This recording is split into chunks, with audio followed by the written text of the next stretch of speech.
માં 5 તારીખના એક બનાવ બન્યો હતો. એ બનાવમાં લગભગ 10 વાગે આમાં હોસ્પિટલથી એક સરસ્વતી હોસ્પિટલથી અમને એક વર્દી મળી હતી કે એક માણસ લવલુહાન હાલતમાં અહીંયા આવેલો છે, એને અત્યારે સારવાર એમની ચાલુ છે. અમારી ટીમ ત્યાં 5 મિનિટમાં ત્યાં પહોંચીને જોયું કે ત્યાં એને ડેડ ડિક્લેર કરી દીધો હતો. એની હેડ ઉપર એક ગન શોટની ઇન્જરી હતી. ઓર પછી એની વાઈફ અને એની ડોટરને પૂછપરછ કરતાં ખબર પડી કે જો એને ઘરે 2 માણસો અમને મળવા આવ્યા હતા. ઓર એની ડોટર કહેતી હતી કે જો એને જે મળવા આવ્યા હતા તે વખતે મળીને મારા ફાધર એવું કીધું હતું કે જો અમે એને સાથે જવાનું છું. એને કહી મારા ફાધર જો એ ટી શર્ટમાં કાંઈ એની વસ્તુ એનાથી સંતાડીને લઈ ગયા હતા ઉપર, એમ કે હું કપડાં ચેન્જ કરીને જો એને સાથે જવાનું છું. ઓર થોડી વખત પછી એક જોરથી એક ગન શોટની અવાજ આવી હતી.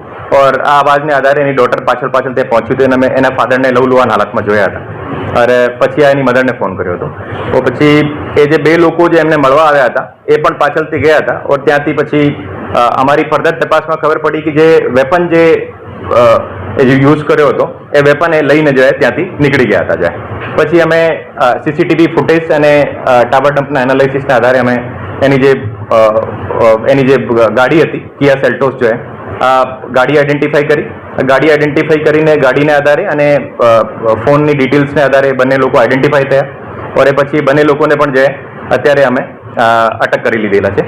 હવે બંને લોકોનું કહેવાનું છે કે જે કલ્પેશ જે છે એને છેલ્લા 6-7 વર્ષથી એમને ઓળખે છે અને એ પણ કલ્પેશને ઉપર પણ ઘણા બધા ગુનાઓ દાખલ છે. એને ઉપર લગભગ 6-7 ગુનાઓ છે, જેમાં લૂંટ પણ છે અને ઘણા બધા ચીટિંગના ઓફેન્સીસ છે. ઓર સેમ પ્રકારના એમોથી જો સાહિલ જે વેપન લઈને આવ્યો હતો એને ઉપર પણ એવા ગુના સુરેન્દ્રનગર અને ગાંધીધામ એ બધી જગ્યાએ એને ઉપર ગુના દાખલ છે. જે સાહિલ છે, સાહિલનું કહેવાનું છે કે જે કલ્પેશ એને 1-2 દિવસ પહેલાં કીધો હતો કે મને 1 દિવસ માટે એક વેપન જોઈએ ઓર એ કંઈ દુબઈથી કોઈ પાર્ટી આવવાની છે ઓર એનાથી પૈસા પડાવવાના છે, તો ખાલી 1 જ દિવસમાં હું તમને હથિયાર લઈને તમે પરત આપી દઈશ.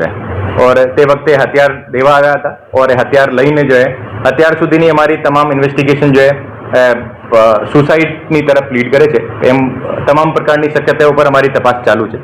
ઓર એના પોકેટમાં એક સુસાઇડ નોટ પણ મળ્યો હતો. ઓર આ સુસાઇડ નોટ અને પછી જે બેલેસ્ટિક એક્સપર્ટ જે હતો એની પણ અમે મદદ લીધી. પછી એનો ફોરેન્સિક પીએમ પણ કરવામાં આવેલો હતો. તે તમામ એ જે એક્સપર્ટની ઓપિનિયન આધારે અત્યારે સુસાઇડની ડાયરેક્શનમાં જાય છે.